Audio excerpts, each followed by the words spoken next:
Well, I want to thank you, Matt, and I'm thrilled to be back at CPAC with the thousands of proud American patriots who love our country, respect our flag, honor our history, uphold our laws, protect our Constitution, and always put America first, right? Been a long time. We had a great night yesterday in South Carolina. That was incredible.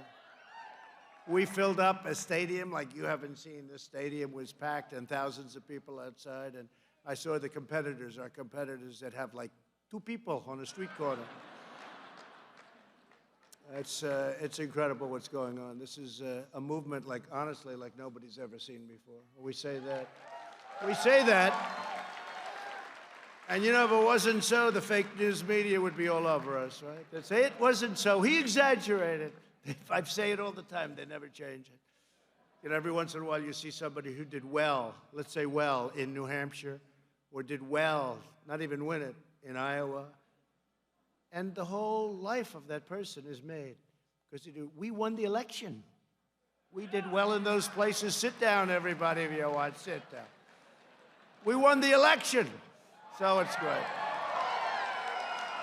And I came here and I got to know Matt and Mercedes early on, and I made a speech before I thought about doing this. They said, would you speak? I was very famous then, too.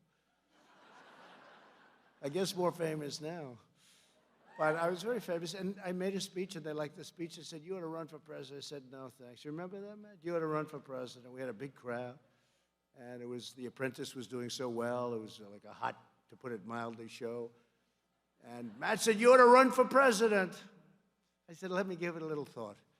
And a couple of years later, we said, let's do it. And then they said,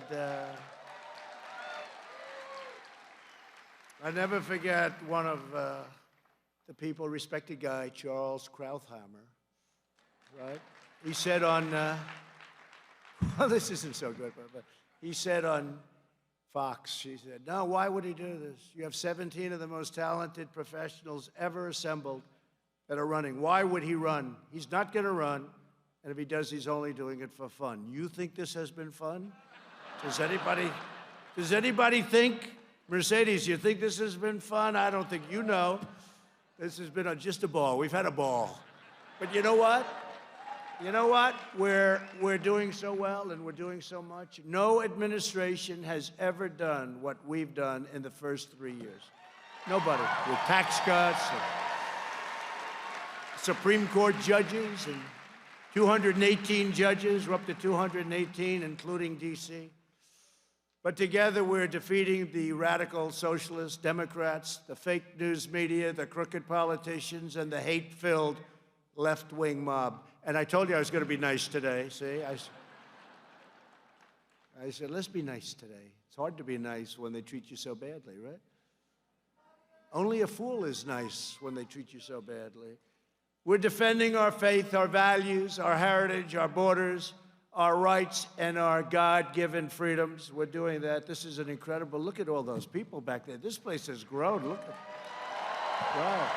Wow, that's fantastic.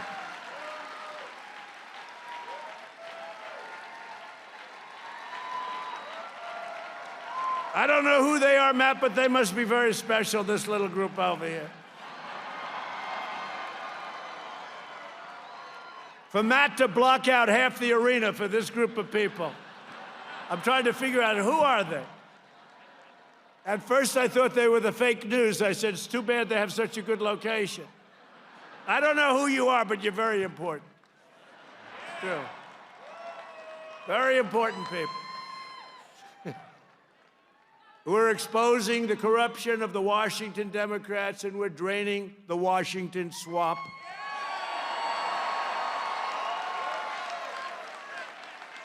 I just didn't know how dirty it would be. I didn't know how deep it would be. When I said drain the swamp, for a long time, you know, I was given that expression.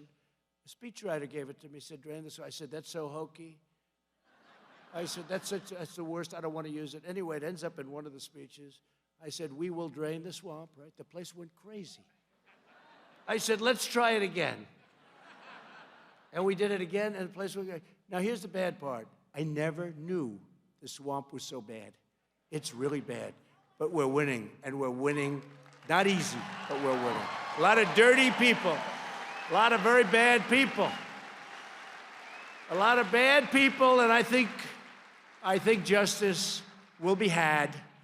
I do believe that, or I wouldn't be very happy right now. We got through everything we got through. They gave us the Mueller hoax. They gave us the Russia crap. They gave us the one phone call that was a perfect phone call. Oh, let's get him out of office for that phone call. But you know, the Republicans stuck together, except Romney, of course, you know. Low life. Except Romney, they stuck together. And even him, I got half a vote, so, you know. See, I was thinking, because he did actually vote one part. He couldn't do it all, you know, because he wanted to get some nice free publicity for himself. But it was 52 and a half out of 53 votes. So I guess you can say that, right? 52 and a half, right? So think of it, the Republicans were fantastic. I tell you what, that's when you find out who your friends are, really. It is, and we had 52 and a half votes, and in the House we had 107, think of it, 107 to nothing with the Republicans, 107 to nothing, and we got 3 Democrats, and one came over and left the Democrat Party. Jeff Van Drew. And really, together, we're preserving this exceptional nation that our ancestors fought and died to build.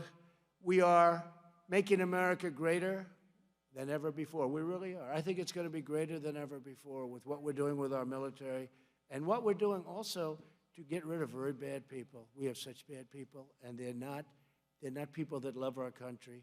We're getting people that really love our country, and it's so important. And if I wasn't able to fulfill that, no matter what other things we've done, I would not consider this journey to be a success. So just remember that. One of my most important promises to the American people was to end America's long-running wars in the Middle East. American forces, and we're all warriors, folks, but 19 years, I see the people, I go over and I say hello to those incredible soldiers over at Walter Reed. What talent you have at Walter Reed. Those doctors, by the way, they have to be the best in the world, what they can do. And I see the arms and the legs missing, and I see what's happened to some of these incredible, beautiful people. And I see the strength, the spirit that they have. Most of them, I mean, even if they can't walk, if they've lost both legs, they want to go back. Sir, we want to go back. I want to go back. And it's just incredible to see it. And I'm going to mention it a little bit later, but, you know, we knocked out Soleimani, the father of the roadside bomb. We killed him. And al-Baghdadi.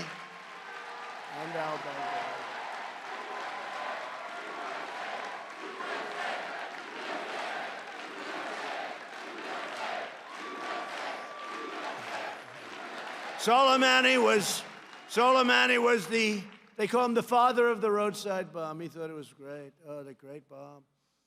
And, you know, he thought it was great. It kept getting bigger and more sophisticated. One young man, he said, it was my last day in Afghanistan, and they had the mine detectors. And he said, I trusted this man with my life. He was the best. I've never seen anything like it. He could detect those. We felt so safe.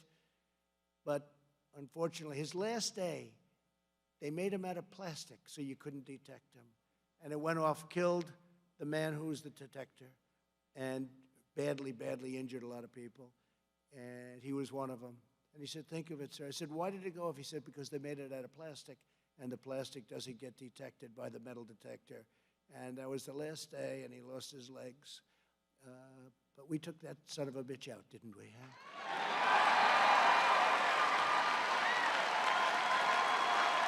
Should have been done a long time ago.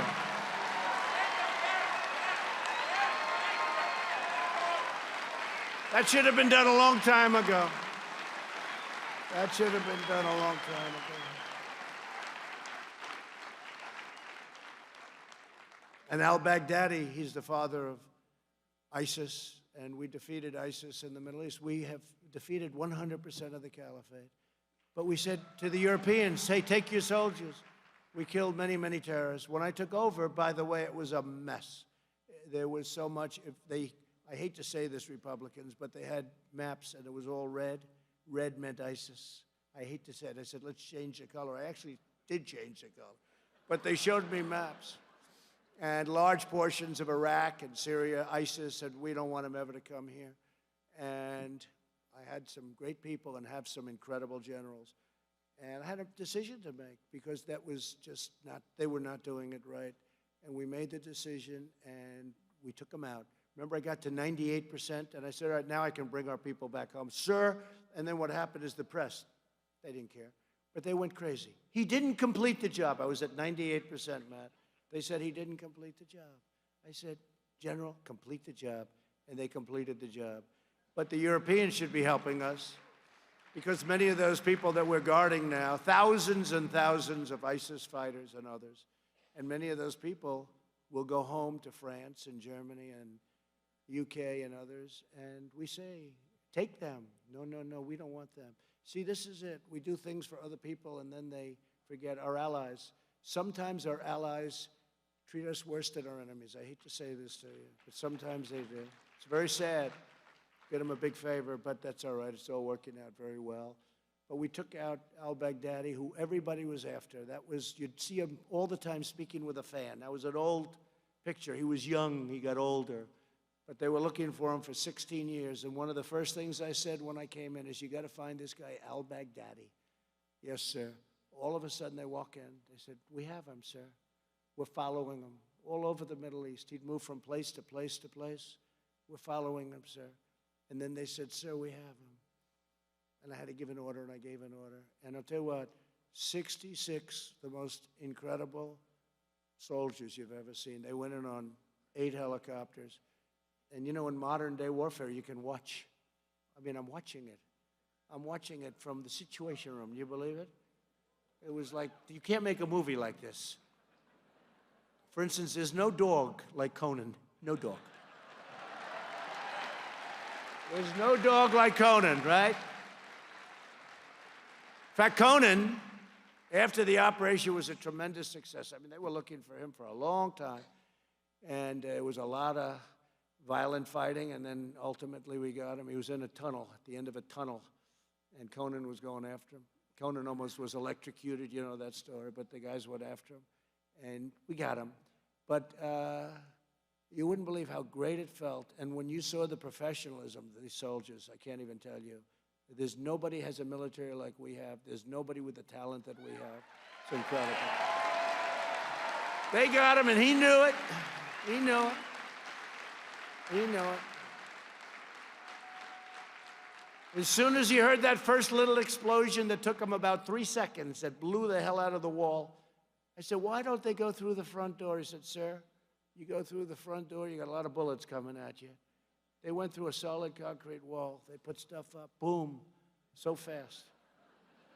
So now they're shooting the other guys from behind. That's much better, right? Guys have said, who's that? Who's that? Guys were unbelievable. You don't have a movie like that. And Conan was given more press than your president. I'm telling you. It was like about a half-a-day story. If somebody else would have done it, it would have been the greatest thing ever happened. But that's all right. I do it for a different reason. I do it because we have to keep ourselves safe. I do it also for all of the people that they killed and wounded. Right? They killed and wounded a lot of people. But American forces cannot be the policeman for the entire world. We're all over the world. And a lot of times we're not even appreciated. It's taken for granted. We can't be the policeman for the world. And the democracy builders, we just can't do that for every nation that seems to have difficulty, especially for those nations that don't appreciate what we do. And there are many of them, many of them. And that goes with trade also. We've changed the whole thing around. Their job is to be secure, and my job is to make sure that we're secure and to defend our country first, our country. Today, the United States,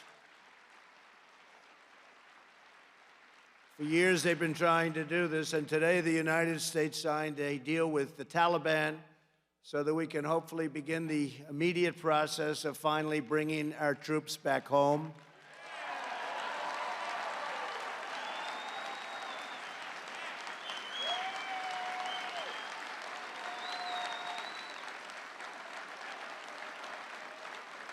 "19 years. 19 years we're there. Thank you. And as you know, others wanted to do it. We got it done and just signed it. And I want to thank a lot of people we really have to thank. You know who we have to thank? The families and those incredible people that lost their lives to start off with, okay? Those incredible families. I've gotten to know so many of families. And we have to thank our wounded warriors that came home missing limbs and serious, serious things. Our great wounded warriors. We're taking good care of them, too. And I want to just thank our military because, you know, we've been really a police force there for the last long time. And we're not supposed to be a police force. We're supposed to be fighting soldiers. And we could win that war very easily if we wanted to kill 1 million people that have nothing to do with it, that don't know anything about us. And it's really a great feeling. I watched the ceremony today early in the morning on our television. And Mike Pompeo, Secretary of State, Secretary of Defense, Esper's doing a great job. So Pompeo and Esper were actually in different locations, signing with different groups. Pretty complicated deal, I have to be honest.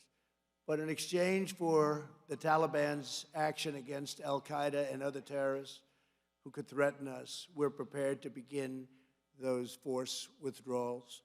And if the Taliban and the Afghan government live up to their commitments, and they may or they may not, but I think we have a lot of reason why they will. I think they will. That means that the longest war in American history by far, it's not even close, will be over.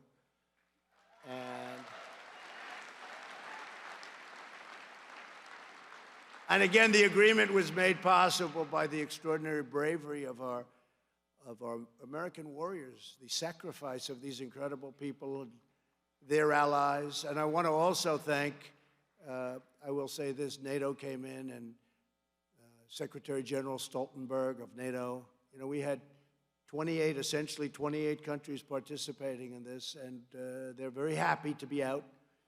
They're very happy to be, soon to be doing other things. And I'll say this for the Taliban, they're great fighters. You know that, obviously, they're great fighters.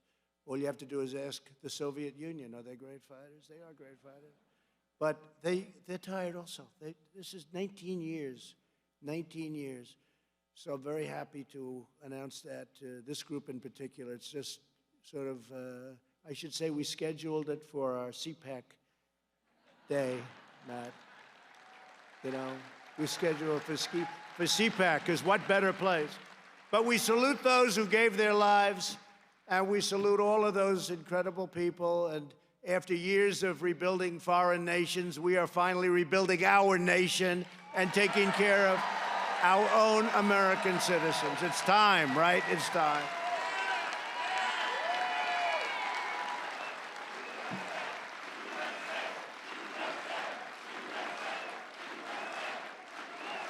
You remember recently when I took the soldiers out of Syria, and everyone said, well, we have to protect the border between Turkey and Syria. I said, why? Why? What does it have to do with us? They've been fighting for 1,000 years. What does it have to do with us? Why are we protecting the border? You can't do that. I did it. We created a safe zone. And I did leave a number of soldiers because we kept the oil. There's oil there. We kept the oil, if it's okay. So they say, he left soldiers there. No, I left soldiers to keep the oil, okay? They don't want to say that. They like to say, he kept soldiers there. He didn't tell the truth. These people are the worst. They are the worst. It would be so much easier for our country if we had a press that told the truth. It would be so much easier. Sure. Right?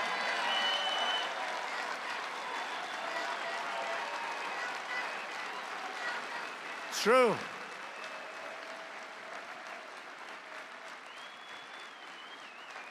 And we're also committed to ensuring that those who mean to do us harm as a nation, even as individuals, are denied admission to America. They're not allowed into our country. And we have some very, very powerful people right now. Our borders are strong.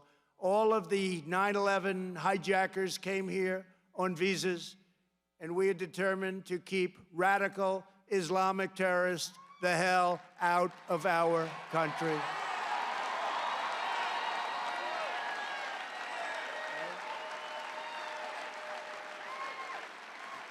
And we're keeping them out. Border security is also health security.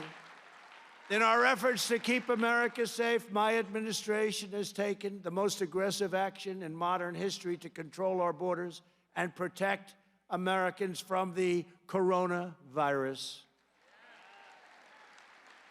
Came from China. In the early stages of the foreign outbreak, I ordered sweeping travel restrictions to prevent uncontrolled spread of this disease. I took a lot of heat because I did it very early. You know, we had never done it before, Matt, never done it before. And we had never done anything like that before. So not only did we do it, but I did it very early. And that decision has been now given very good grades, like an A+++.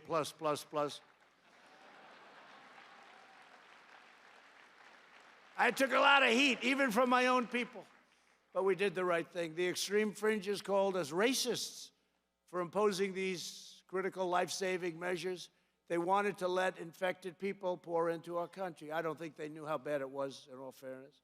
But nothing will deter us from protecting the well-being of the American people.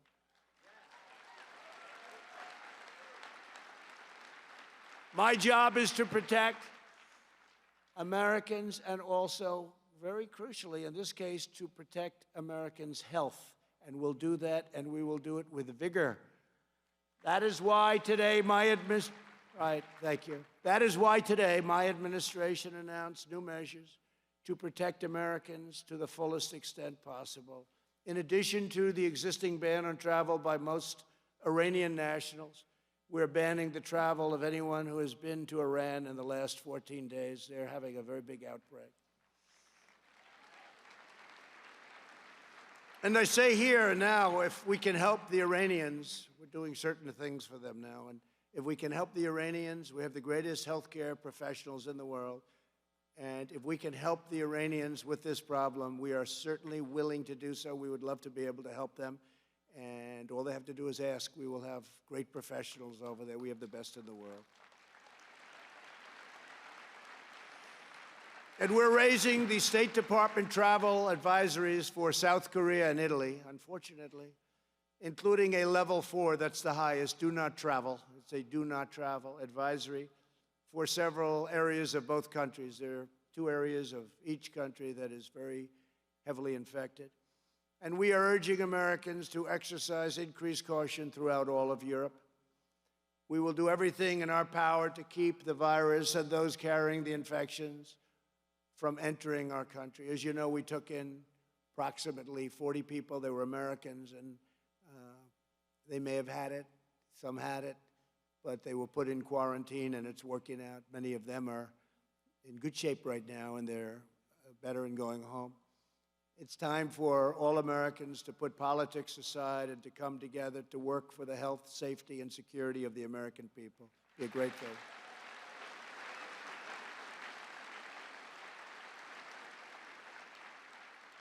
Because, you know, I watch, and maybe it's a natural reflex, but I watch because we have done a great job. I mean, if nothing else, making that very early decision, weeks early. And we've done a great job. And I've gotten to know these professionals. They're incredible. And everything is under control. I mean, they're very, very cool. They've done it. And they've done it well. Everything's really under control. But when they put a mic in front of a Democrat, and the Democrat said, doesn't even know what's going on. How is Trump doing? He's doing a terrible job. Well, sadly, I'd probably say the same about them. You know, I guess it's a natural reflex. How is Donald Trump doing, Nervous Nancy? He's doing a terrible job. It's terrible. Crying Chuck Schumer. I mean, he sees a mic, he'll run 200 yards to get to a mic. He always did. In New York, same thing. He'd run hundreds of yards to find a mic. And then he'd start screaming, he's doing a terrible job. What job? I don't know. What's he working on now? Now, we have to be able to do, this is a different kind of a deal. I mean, you know, we've made great deals, we've made great trade deals, great everything, but this is different. We got to be very careful with this stuff. And if we're doing a good job, and it's really the professionals, they have to be given a lot of credit for it, because a lot of people wouldn't be able to do it. So we have to make it nonpartisan if we can. In just 3 short years under my administration, we've already achieved unprecedented victories and unrivaled gains for our citizens. As I said in my State of the Union address, we are in the midst of the great American comeback. That's what is happening. Our economy is roaring, jobs are booming, opportunity is soaring, poverty is plummeting, crime is falling, and America is stronger today than ever before. Stronger today. Our military is incredible. We have rebuilt our incredible U.S. military, revived our industrial might, and restored our standing in the world. America is respected again, respected like never before.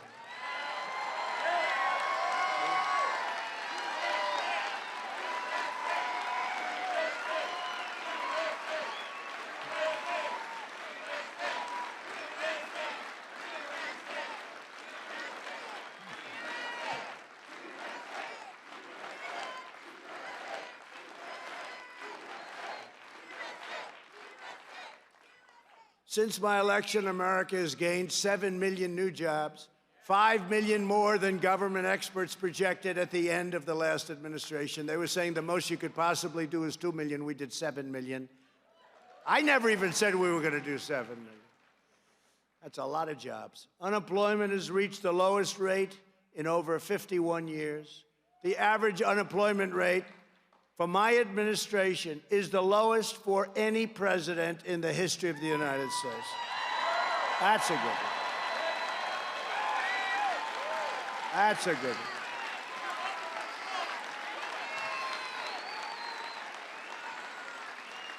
That's a good one. The unemployment rate among African Americans, Hispanic Americans, and Asian Americans has reached record lows, all record lows, everyone, lowest ever. Young people have seen their wages increase by 16%, a record. And their wages are rising 3 times faster than those wages during the last 4 years of, did you ever hear of this gentleman? The Obama administration. You ever hear of him? More than 2 million millennials have gotten jobs. We have lifted 10 million people off the welfare rolls and 7 million people off of food stamps.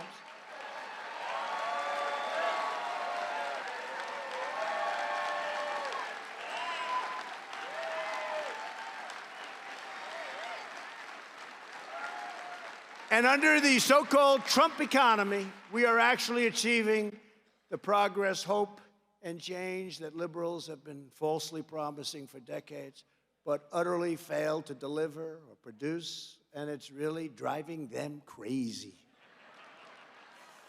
That's why we'll probably end up with Crazy Bernie. Crazy Bernie. He's crazy. We got some beauties. We got Sleepy Joe, we got Crazy Bernie, we got Mini Mike, but I think he's out of it. I would like to spend $700 million and end up with nothing. Mini Mike. I know him well. I knew that was going to happen. That was probably the worst debate performance in the history of presidential debates. Do we agree? Has there ever been anything like that? But he's going to keep spending the money. I think this weekend he's going to, I hear his ad stop on Tuesday. He's going for Tuesday. He's going to spend a lot of money.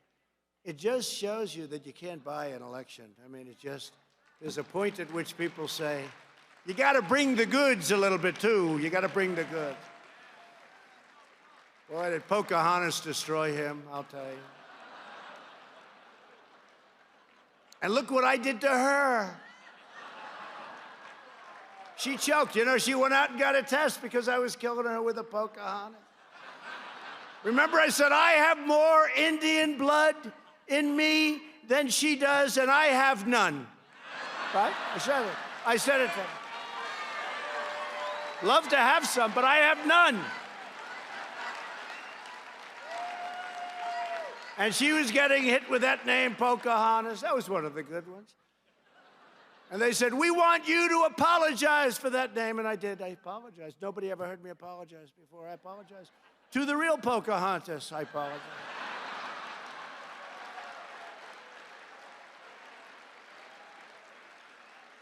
But she went out and she said, oh, this guy's killing me. Remember, she was dropping like a rock. But I learned something. Never do it too early. A year and a half before the election, I said, what am I doing? I should have saved it. But that's all right. Because she had those burning embers, and then she started, but ultimately she failed. She's gone so. But she was really mean to Mini Mike, I'll tell you, the way she treated her. He didn't know what hit him. He's going, oh, get me off of this stage. Get me off. Get me off of this stage.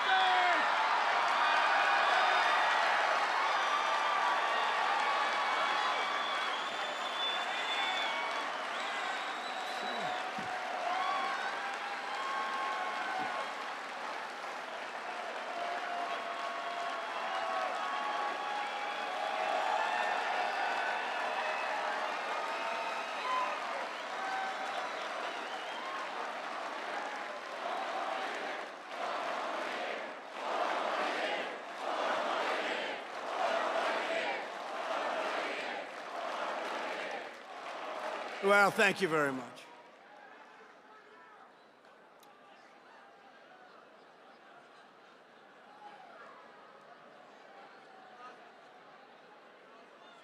We hit a nerve there, huh? Bad guy. Far-left radicals have become increasingly desperate and increasingly dangerous in their quest to transform America into a country you would not recognize, a country in which they control every aspect of American life. Just as socialist and communist movements have done all over the world, they're cracking down on all dissent and demanding absolute conformity. They want total control. They want to massively raise your taxes, bury you in regulations, take over American health care, indoctrinate our children from kindergarten to college, and you see that happening. Kids are coming home saying, what's going on here, Dad? The kids get it. But eventually, they can be taught, unfortunately. Impose a fanatical code of political correctness, bombard our citizens with fake news propaganda, and implement policies that would turn America very quickly into a large-scale Venezuela. They want to take away your money, take away your choice, take away your speech, take away your guns, take away your religion, take away your history, take away your future, and take away, ultimately, your freedom. But we will never let them do that.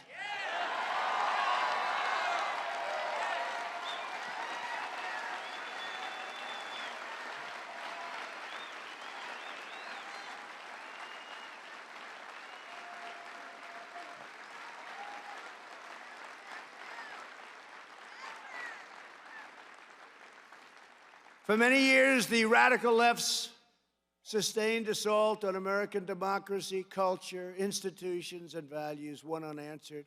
But now we are fighting back, and we are winning like never before. We're here. We are winning, you know?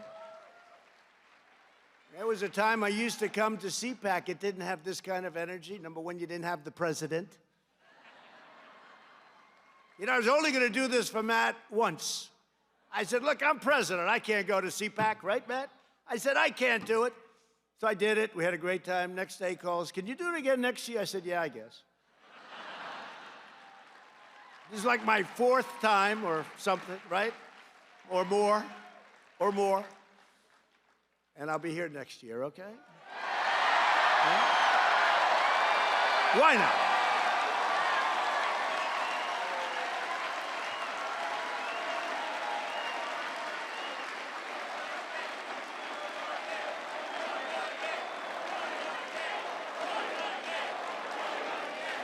Thank you. From the moment I took the oath of office, the left has pursued a relentless crusade to overturn the results of the 2016 election and sabotage our next election. You know that. It was all a big hoax, you know that. Disgraceful. We caught the dirty cop on top. Had I not fired Comey, would have been a whole different story. Would have been a whole different story. That was a great firing, I'll tell you. A lot of people said, oh, you shouldn't have done that. No, no, no, just the opposite. We didn't fire him. Remember the insurance policy, right? Right? Remember that? My friend over there, you are the greatest. Thank you very much. Stand up, please. Look at him. Look at, does everybody know Jeffrey? Jeffrey Lord. What a great guy. He used to defend me on CNN, and then he defended me just a little bit too much. And they said, Jeffrey, get the hell out. And thank goodness you're on Fox now, right? He used to defend me. He used to say he's better than Ronald Reagan, and that was enough for Jeffrey. That was the end. Get out of here, Jeffrey. We don't want you anymore. He was too good. Thank you. Thank you for being here, too, Jeffrey. They're coming after me, and we fight them back, and now we're going after them because we have no choice. We have to straighten out our country. But despite the best efforts of the left-wing fanatics, their scams, schemes, slanders, they've all been discredited, totally discredited. How's Comey doing? By the way, how's Bob Mueller doing? That was a great performance in Congress. Raise your right hand. What?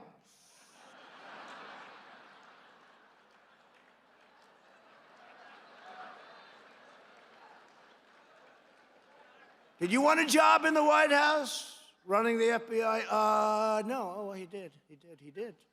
What happened to him? That was a lie. That was a lie. We have it down. He said no. Well, it was a lie. He wanted a job. He wanted to be director of the FBI. And then they appointed him the following day into special counsel. I call it special prosecutor because special prosecutor is a much more accurate name. What they did to us, what they tried to do. And yet, can you imagine with all of that, going through all of that, with a cloud over your head like nobody's ever had, for us to have seriously done more than any other administration? I mean, it's sort of a miracle when you think. Sort of a miracle, or it's a toughness, or it's something. Maybe it's right there, right? Thank you. Thank you, God.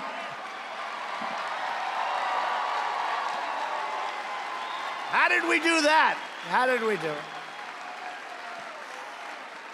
Best economy, greatest military, greatest tax cuts in history, greatest regulation cuts in history. All those judges, those beautiful judges.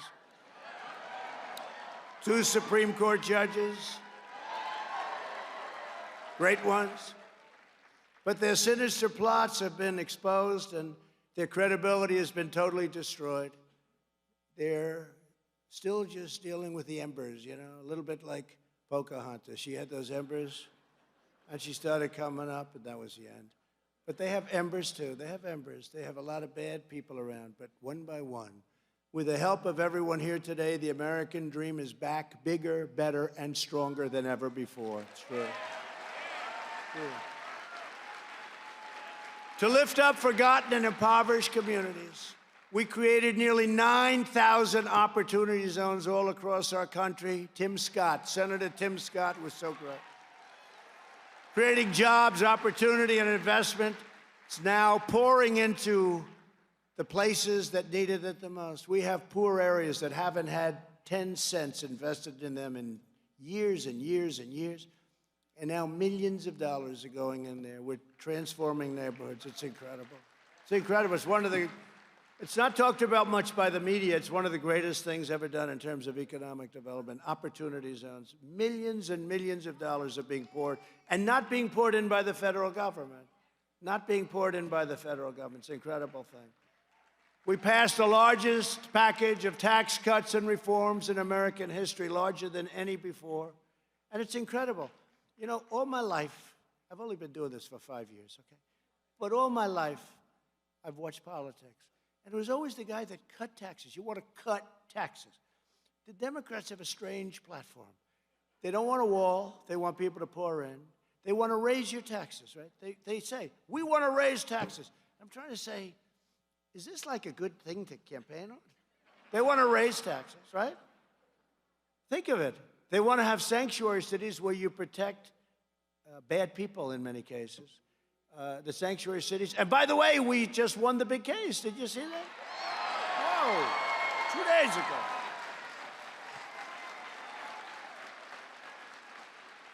They have a sanctuary city and they don't do what we need for law enforcement. We don't have to pay them any of that money. There's billions and billions and billions.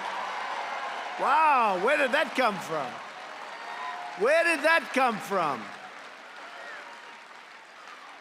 And 40 million American families are enjoying an average of $2,200 more in their pocket thanks to a beautiful thing that Republicans really don't know about too much. You know, the Democrats like to take credit. It's called child tax credit.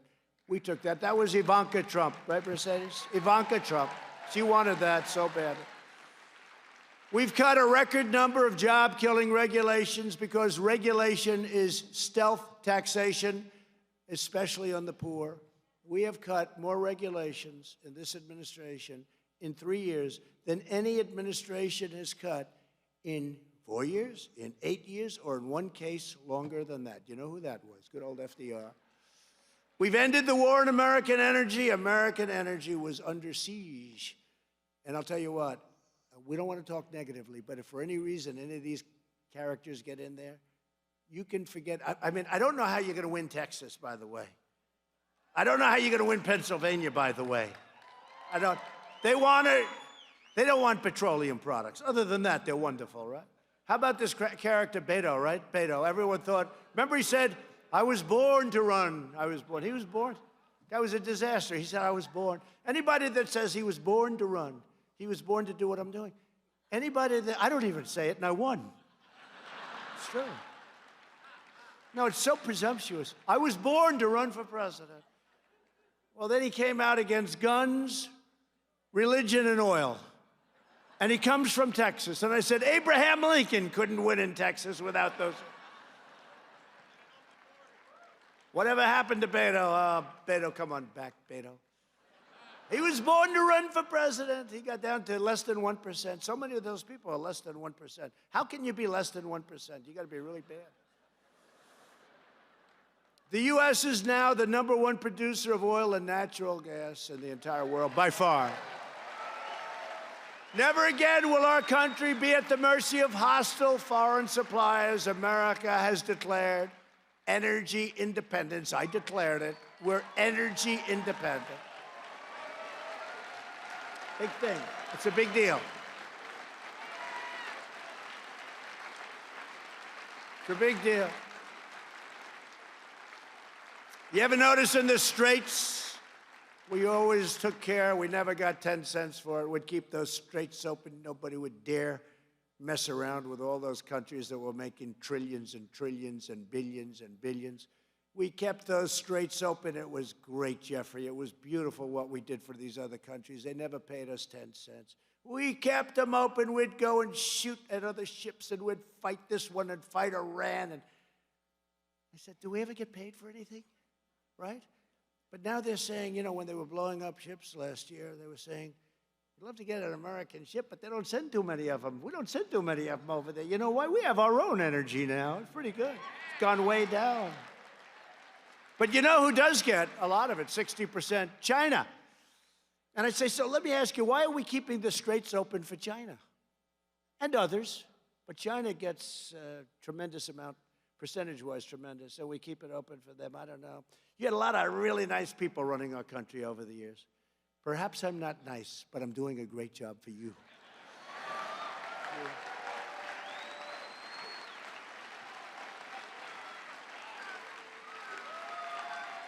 Well, it's true. Yet every Democrat candidate wants to shut down American energy production. How do you do that? Including oil, natural gas, clean coal, and nuclear. They like wind. Wind. I won't repeat it, but last year the best line of the whole thing was wind, right? Darling, I'd like to watch television. I'm sorry, Alice. The wind's not blowing. You can't watch the debate. That was the best line. I'm not going to go through it now because I don't like to be repetitive. Like Sleepy Joe, where he says the same thing 4 different times. Well, he's got a bad habit. Ladies and gentlemen of Ohio, it's great to be with you. Joe, you're in Iowa. That was 7 times he's done that. I haven't done it once. And if I did, you know what I'd do? I'd walk off the stage because there's nothing you can do to come back from that. You can be Winston Churchill. He was a great, great speaker. Winston Churchill was pretty good, right? You could be Winston Churchill for the rest of the speech. And the press doesn't kill him. You know, he said the other night, this was really a beauty. Sleepy Joe. He said, guns have killed 150 million people in our country. And I'm watching. I said to your great First Lady, she's doing a great job. I said, First Lady.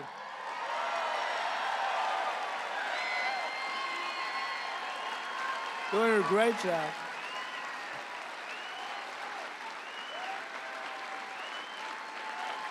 She's doing a great job. Very popular.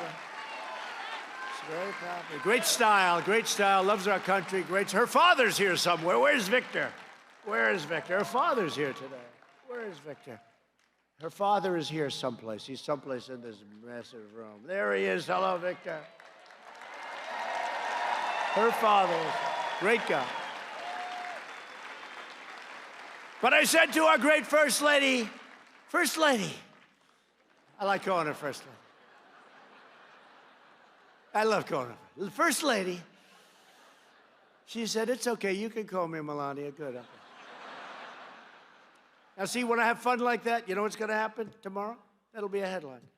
He calls her First Lady. Because they're dishonest people. We can have fun. Remember this thing? Russia, if you're listening. Remember, it was a big thing. In front of 25,000 people. Russia, if you're... It was all said and done. They cut it off right at the end so that you don't see the laughter, the joke. And they said, he asked for help, right? Russia, if you're listening, very famous. They cut that thing so quick at the end because they didn't want to hear the laughter in the place and me laughing. It was just boom. These are really dishonest people. But I said to her, it's true, I said to her, let me ask you this. Did he just say that we killed 150 million people? That's half of our population. This is a terrible event. We have to find out what's going on. This is bad. This wasn't reported by the fake news. It's true. I said, I've got to check that, First Lady, because you know what? If 150 million people were killed last year by guns, and they didn't report the story. See, they didn't report it. But you know what, interestingly, though, so I said, well, his debate is dead. It's dead. Nothing he can say. At the end, they said, his debate was great. He did a great job. If I would have said that, it would have been over. You know, it only takes one little phrase for me, like a little couple of words. If you mispronounce a word, you know, with all I speak, they say, if he mispronounced the word the, he said the. If you mispronounce the, there's something going on, something wrong. Here's a guy said they killed 150 million people with guns and nobody even talks about it. But it is true, a lot of times he blows it with the, you know, I don't do it. Fortunately, I don't need it yet. Hopefully, maybe someday I will. But you know what you can do? You write down the name of the state that you're speaking in. And you put it up there. And whenever you're going to say the word, you look down. I'm in Florida today, folks. I'm in Maryland. I'm in Virginia. I'm in Iowa. So they corrected him the one time. He said, Iowa. And then they said, no, Idaho. And he said, didn't I say that? No, he didn't say that. He thought they were the same. Now, he's going to have, I think, a pretty big win today, I think, based on the polls. I don't know. How the hell does he have a big win? Can you imagine? And I don't know, maybe we should do, I did a poll last night, right? Should I do that here? Am I allowed? You promise you're not going to charge me? These pollsters, they're the other ones. Like the Fox pollster is the worst of all. But I don't know, Fox is good, but the pollster's so bad. Fox is good, they're okay. But they're okay. They put certain people on, they have a good show, and then they put these people, the never Trumpers, on at the end. There's nothing you can do to recover from that. But, the pollsters are very phony, a lot of them. Some of it's worse than the actual journalists and reporters and stories. But last night I did it in South Carolina. It was incredible. And we had, what would you say, like Madison Square Garden almost, right? That thing was packed, thousands and thousands of people. And we took a poll. Who would be my best person to run against? In other words, who would I do best against? Okay, to put it in very plain language, who the hell would I beat the easiest, right? And I took a poll, and I'll tell you the results, but let's do it here, right? I mean, this group is, okay. So, Pocahontas, we don't have to waste our time with, right? Klobuchar, we don't have to waste it, right? Let's not waste a lot of time, okay? Buttigieg, I don't see it. To me, every time I look at that face, I see Alfred E. Newman. It's true. No, it's true. It's Alfred E. Alfred E. Newman, Mad Magazine. See, the problem is most of you are too young. All these beautiful young women up here, they don't know what the hell I'm talking about. But the old ones, the ones with the white hair, they know exactly. They're laughing like hell, but it's true. Somebody said, use howdy doody because everyone knows. I said, no, that's no good. It's got to be perfecto. And Alfred E. Newman's perfecto, but you're going to have to go back and get Mad Magazine, which I guess is out of business for a long time, like most other magazines, right? But it was one of those things where I didn't add his name. Then we went to Mini Mike. I said, I don't see it. Should we add his name? I don't see it. He's going to have to spend a hell of a lot of money really fast because he's getting killed in California. He's losing in Texas. He's losing all over the place. How the hell do you spend that much money and lose? They had an article of all places, the New York Times, and it had the amount of personal money, not money you raised, personal money that somebody put up, and how they did. And they started off with Mike Bloomberg, and I think he's like at $500 million, more than 500. This is personal money. He writes checks like a drunken sailor, if I can use that expression. How much? You think those consultants, I know some of his people, they're bad people, they are ripping him off. He's got a couple of people right at the top. They are ripping him off. They are laughing all the way to the bank. Keep running, Mike. Mike, keep running. You're going to do it, Mike. Give us another $300-400 million. I guarantee you the presidency, Mike. Now he's looking, I promised you $500 million, and I'm down at 10%. What the hell are you doing to me? Why did you make me do this, he says. No, but I know some of his people. They are ripping him off like you never believe. So I said, should we put Mini Mike in there? I don't see it, right? No? Okay, I don't see Mini Mike. People got wise to him really fast. Didn't take too long. You still have to, you can't buy, it showed something nice. I mean, assuming that happens, I don't think. You can't buy an election. You really can't buy, and that's a good thing, not a bad thing. That's a good thing. And there are a lot of campaign finance violations there. There's no way you can do what he's doing. You go into a town, you give somebody a contribution, 2 days later, the guy comes, I'd like to support Mini Mike Bloomberg. There's something strange with that whole deal. So we have two names. We have one is Crazy Bernie. He is crazy. And we have, he's like a crazy professor. And we have the other one is Sleepy Joe Biden, right? So let's take a poll, we'll go Biden first.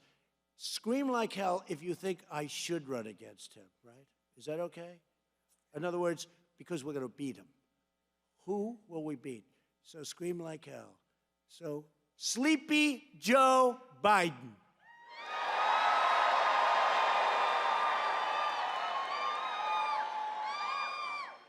All right. This is, would you like me to run against him?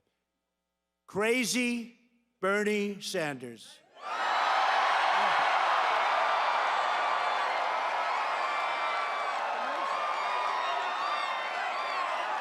You can't charge me.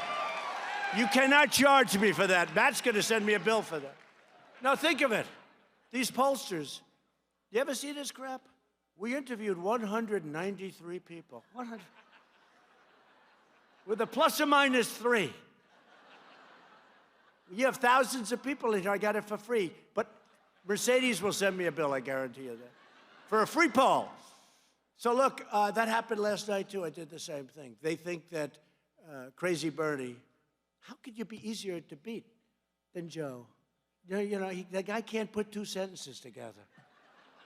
It's insulting. How can you be easier? But, he is more down the middle. Everyone knows he's not a communist, right? And with Bernie, there's a real question about that. But he's definitely a radical left socialist Democrat. And people know that. With Joe, he's sort of down the middle, The difference is Joe's not going to be running the government. He's just going to be sitting in a home someplace. And people are going to be running it for him. And they will be radical left socialists. So that's what you have to remember. There's no way he's going to be running the government.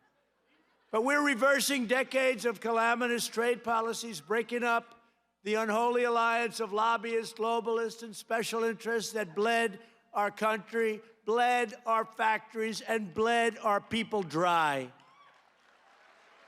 We understand that conservative policies must conserve our jobs, conserve our manufacturing, and conserve our American way of life. What we've done for manufacturing. Look at all the manufacturing jobs. It's all coming back. Obama said, never happened, never happened. And it would never happen. And he said, you can keep your doctor. Why didn't they impeach him for saying that? Remember, 28 times, you can keep your doctor, you can keep your plan. It was a lie. Impeach him. America lost 1 in 4 manufacturing jobs following the twin disasters of NAFTA and China's entrance into the WTO. The worst 2 deals ever made in, now I say, see with all the women, humankind. I used to say mankind. Sounded sort of good. Now I say humankind. I don't use it that much. Right? The women know what I'm talking about. The women get it better than the men. The women get it better. They named me Time Magazine Person of the Year, right? Now, this year I lost to Greta. Greta. I lost to Greta. I said, who? I'm not going to get involved in that because last time I got in a little trouble. But I lost to Greta. But doesn't matter. I've won it, enough.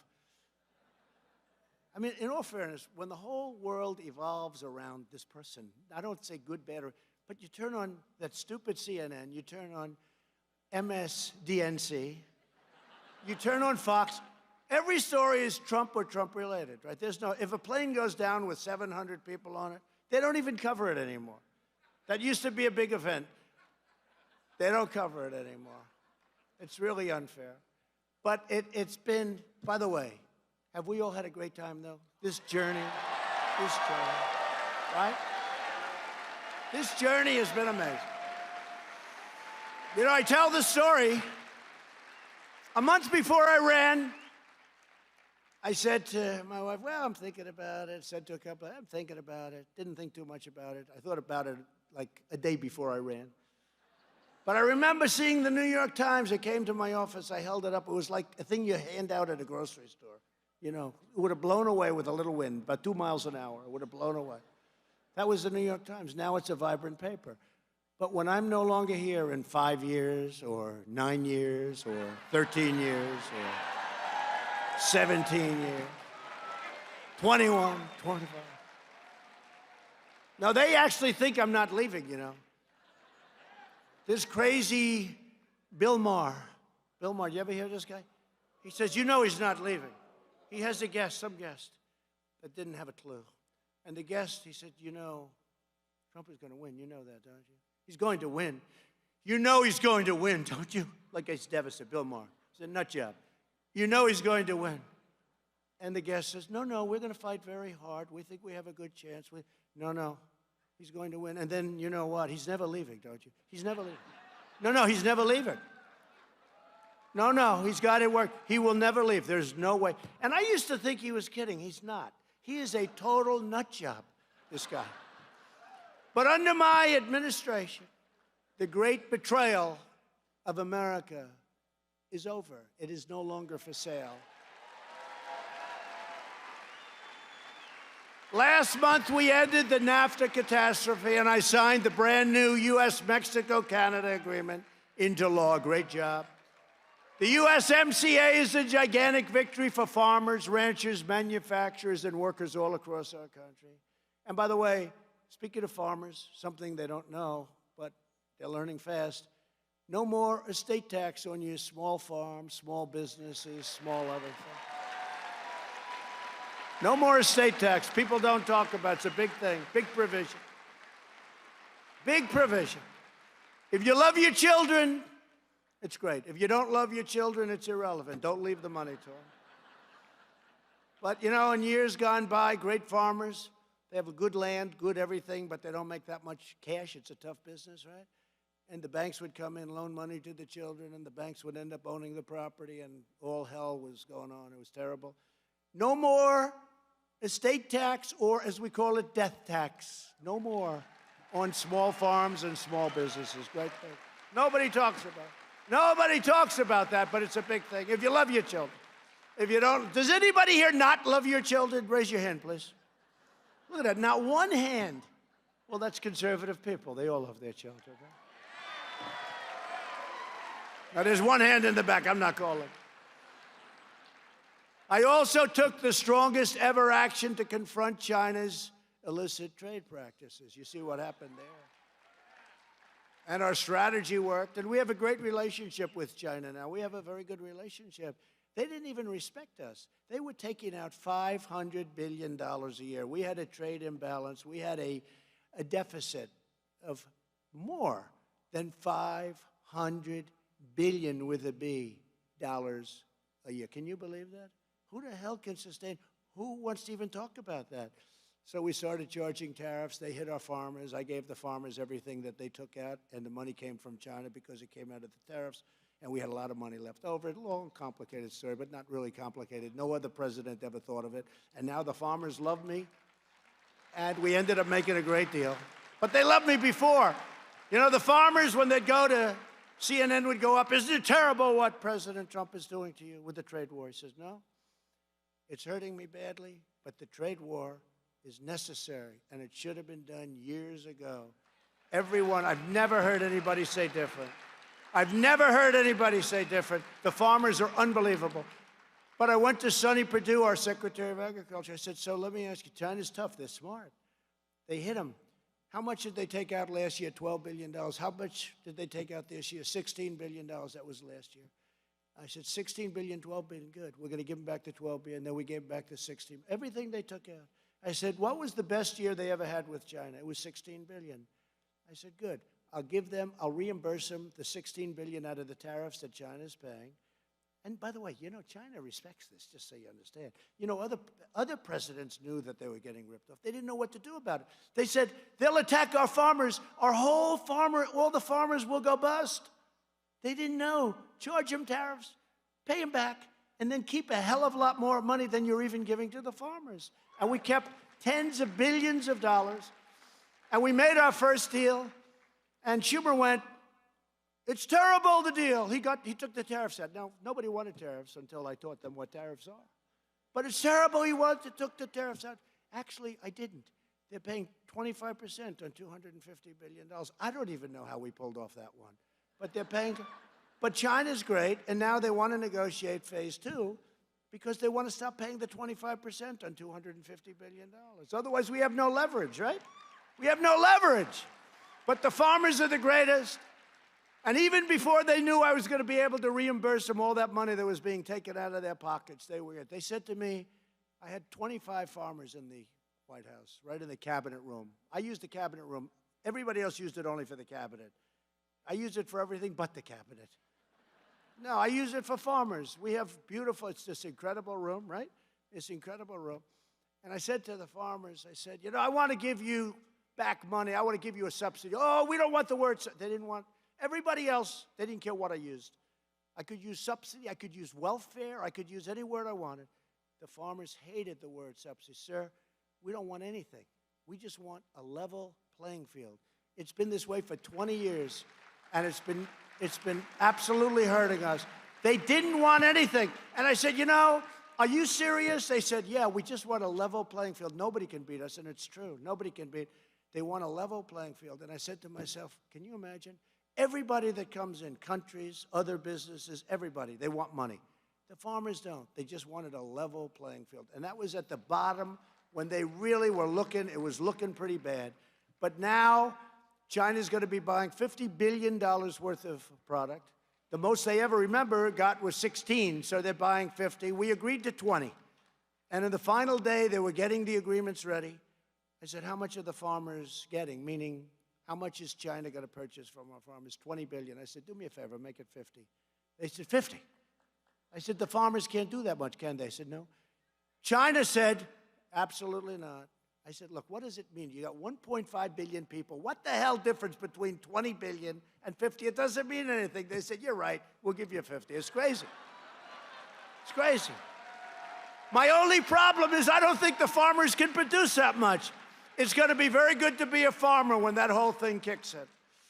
We understand that our First Lady and highest, and you have to remember this, when our First Lady came out, she said to me today, say hello to everybody. And she said that your first duty and your highest loyalty, and this was coming right from her, is to the American citizens. And you really have to let the people know. This is, Melania told me this. Can you believe this? She's like giving me a history lesson. Our First Lady is giving me a history. Our highest loyalty to the American people. I said, okay, that was pretty good.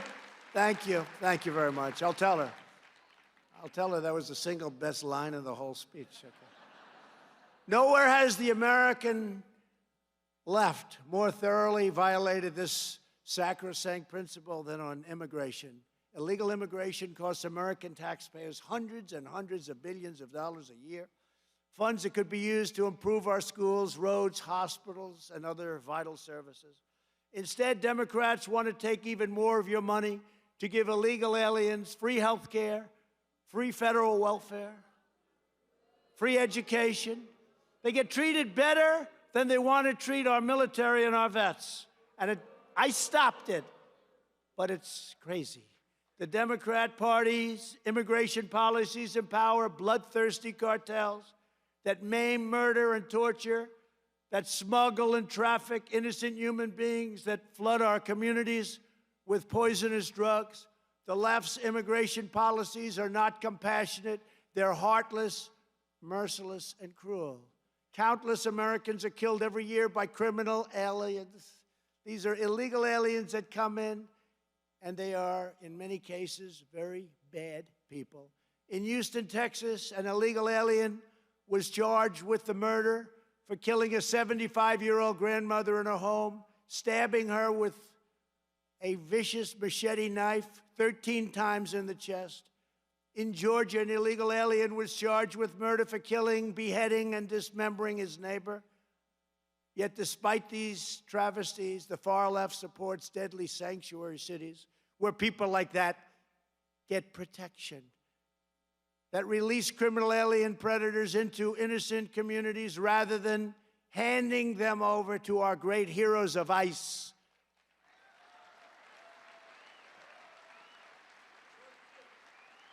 ICE, they take such abuse. ICE, the toughest gangs in the world, MS-13, they slice people up. ICE takes them out by the thousands. Nobody else wants that job. The men over here don't want that job, I can tell you right now. They're tough, and they love our country, but they got to be tough. Last year, California's sanctuary law forced a single county to release over 1,000 convicted criminal aliens, and nearly 240 have already been arrested, and they're looking for others. And those are just the crimes that we know about. Montgomery County, Maryland, announced a sanctuary policy last July. Since then, at least 10 illegal immigrants have been arrested for sex crimes, including the rape of an 11-year-old girl. In Seattle, officials released a known MS-3, think of this, This was a known MS-13 gang member who later beat a 16-year-old boy with a baseball bat and hacked him to death with a machete. The list goes on and on and on, and these people are protected by their sanctuary city fools. In my State of the Union address, I called on Congress to pass legislation allowing the victims of these deadly policies to sue these sanctuary cities for the pain, anguish, and suffering they inflict on our people.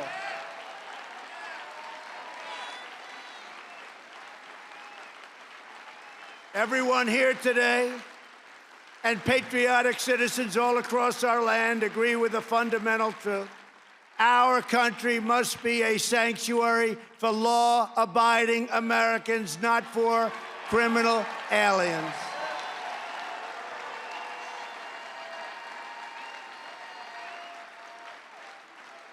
The left's crazy mantra is no borders, no nations, and no more deportations. They don't want to deport. Crazy Bernie said he'll never do a deportation, right? Remember what he said? I better save this stuff. Maybe he won't get the nomination. I won't say that. He said he thinks the Boston bombers, right? The Boston guys, right? He said they have the right to vote. He said prisoners in prison have the right to vote. They said, does that include the Boston maniac that's scheduled to die, death penalty, which is very good. But does that include that? He said, yes, he would get the right to vote. Do you believe that? That this guy would get the right to vote. So I said, I won't use that until later on. And I used it today at CPAC. And now he'll find a way of getting out of it, and I won't be able to use it against him in a campaign. That's no good. See what I do here, Matt? That's too bad. Too early. I got to wait till about 2 months before the vote, right? Right? She's going, yes, please wait. Except then you wouldn't have enjoyed that. But it's true. It's true. Yeah, it's okay for him to vote. It's fine. He killed many people, badly maimed and wounded many people, and he's got the right to vote. Can you believe that this is where we've come? We believe in strong borders, sovereign nations, and the prompt deportation of anyone who illegally breaks into our country. And thanks to our tireless efforts to secure the border, we have reduced illegal crossings by a staggering 75%. We have ended catch and release, the worst of all the loopholes.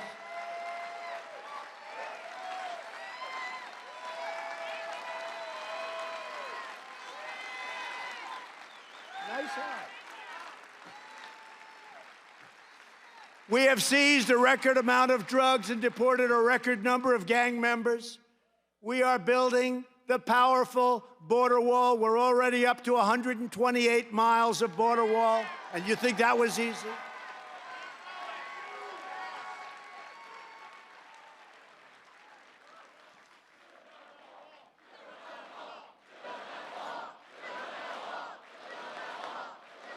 It's being built. And it's being built to the highest standard you can build it. You know, just to show you again about the news. So we're building it, and part of it's desert. It's rough territory and very tough territory in many ways. But the winds are blowing, and they're putting it up, and it's 30 feet high, steel and concrete both. And you have to be able to see through it. Very expensive. It's the ultimate wall in terms of, we went to Border Patrol. They did studies. They hired people, climbers. What's the hardest to climb? The piece on top. That's called an anti-climb provision. Supposedly it makes it harder, who knows? But I said, do it, another couple of bucks. But we put up a wall, and it was blowing 50, 60 miles an hour in this territory. The concrete was just poured, it was soaking wet. The wall came down, and we end up with a big story. Trump's wall gets blown over by the wind. That's what it is. But I explained, because when you have Twitter, where you have so many millions of people, all you have to do is say, scam, scam. We can get the word out. Now we lifted it right back up and put it back, and we held that sucker in place until the concrete dried. And they don't like to report that. It's really, but that's, you know, that's what we have to go through. It's a very sad situation. Another grave threat facing our country. And by the way, on the wall, so we're up to over almost 130 miles of wall. Think of that. But, I mean, really amazing. But think of it. But then they say, all right, so he's building the wall. You have to understand, I had an entire party against me, and a party that controls the House now. And we're going to take back the House. We have to take it back. We have to take it back to these lunatics. From these lunatics. We have to take back the House. All right? We have to take that. No, but think of that. But so now they like to say, all right, so he's building the wall, but Mexico's not paying for it. Yes, they are, actually. You know what I mean, right? They are paying for it. They're paying for it. Oh, they're going to die when I put in this, what we're going to do. But no, they're paying for it. And they're okay with it because they understand that's fair. But no, Mexico's paying for it, and it's every bit, it's better than the wall that was projected. We're doing it at a higher level. We have so many gadgets on that wall, you wouldn't even believe it. Sensors, we have things. Remember, they wanted drones. They said, he doesn't need a wall. These people all 6 years ago, they wanted a wall. And I tell people I made one big mistake. I should have said, instead of we will build a wall, people went crazy. Look at you. We've been doing this for years. I could get elected twice over the wall. Can you believe this? No, but look at it. People go crazy. But just take a look. We have a wall. People want a wall. And what are the two things, no matter how technological we get with the computers and the airplanes and everything's going, two things that will never change. A wall and a wheel, right? A wheel and a wall. And if you come back 1,000 years from now, it'll still be a wall and a wheel. Remember they used to say, he doesn't need a wall. We'll give him a drone. Oh, that's great. We could have a drone watching everybody pour across it. But the mistake I made, I should have said, we will not build the wall. Then they would have made me build the wall, right? I would have had all the money I could have gotten. Oh, it could have been so much easier instead I had to go through years. But we won all of those cases. They got sued by everybody. We got sued by politicians that didn't know they were politicians even. We had a lot of suits, so we won. We won all those suits. Another grave threat facing our country is the effort from Washington Democrats to completely demolish our health care system, jeopardizing the health of millions of people. While congressional Democrats embrace Crazy Bernie's socialist health care takeover, we are defending America's right to keep the doctor and the plan of your choice. We are ending surprise medical billing, just happened. We are imposing price transparency bigger than health care. We are protecting our veterans, and we will always protect patients with pre-existing conditions. Health care is a big, big part of what we're doing. Democrats have declared their unlimited support for extreme late-term abortion, ripping babies straight from the mother's womb right up until the very moment of birth. And that is why I've asked Congress to prohibit late-term abortion of babies, because every child is a sacred gift from God.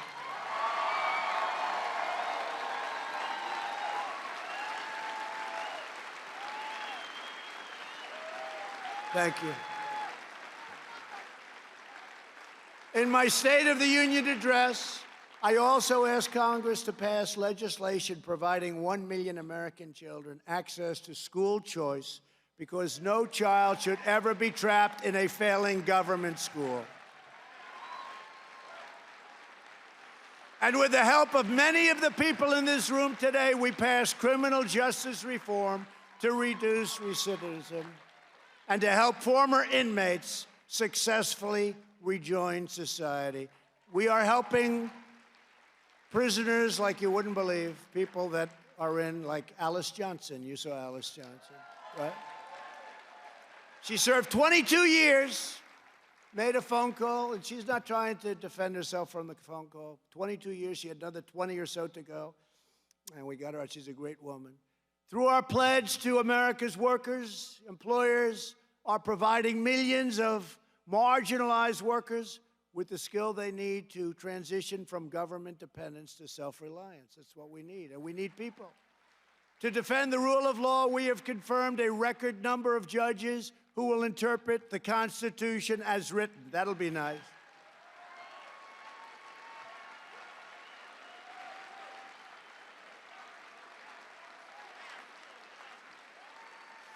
And we have appointed our two great new Supreme Court justices, as I said, Neil Gorsuch and Brett Kavanaugh.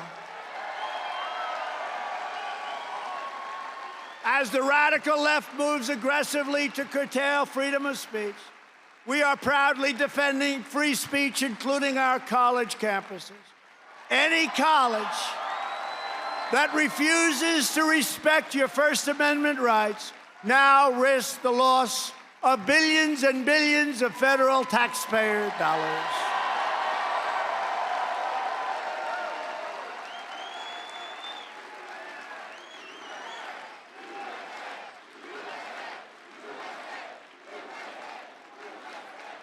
I signed that a few months ago because these colleges, they take our money and then they don't let people speak. So now they won't take our money, and I guess they can do whatever they want, but they're not going to get money. It's billions of dollars we're talking about. We're also combating anti-Semitism on college campuses. We're stopping the flow of taxpayer money to colleges and universities that support anti-Semitic hate. And we've invested nearly $2.2 trillion to build up the unmatched strength of the United States military, $2.2 trillion. And for the first time in over 70 years, the Air Force being the last, we created a new branch of the American Armed Forces called the Space Force. Together, we have revitalized the values, traditions, and principles that have always defined American greatness. Citizens of every age, race, color, and creed are rejecting the left's insanity and joining us in the fight to save this glorious nation. And that's what we're doing. We're saving this nation. Every day, our movement grows bigger, bolder, and broader, and America's future gets brighter, brighter, and brighter. Our movement is united by a towering spirit of patriotism, a profound and abiding love for our fellow Americans, and a deep reverence for the rights and liberties given to each of us by the hand of Almighty God.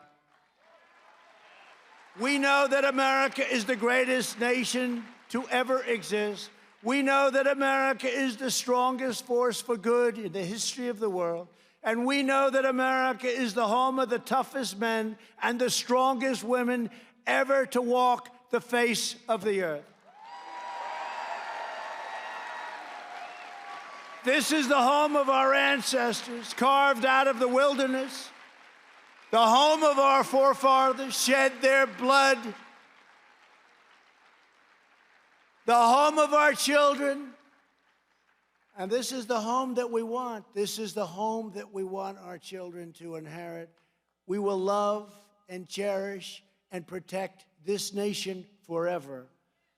For all of the soaring heights that we've reached, we know that there are still more records to be shattered, new summits to be scaled, more triumphs to be realized, and more amazing history just waiting to be written. The American adventure has only just begun. With your help, and the good Lord's grace, we will continue to push onward to our nation's magnificent destiny. We will continue to make our republic the inspiration, the glory, and the envy of the world. As long as we are confident in our values, loyal to our citizens, and faithful to our God, there is no limit to what we can achieve.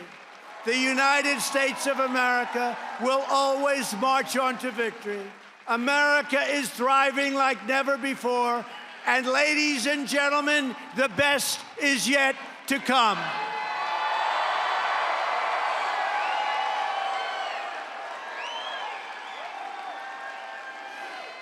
I want to thank Matt. I want to thank Mercedes. I want to thank the great patriots of CPAC. God bless you. God bless America, and we will see you next year. Thank you very much.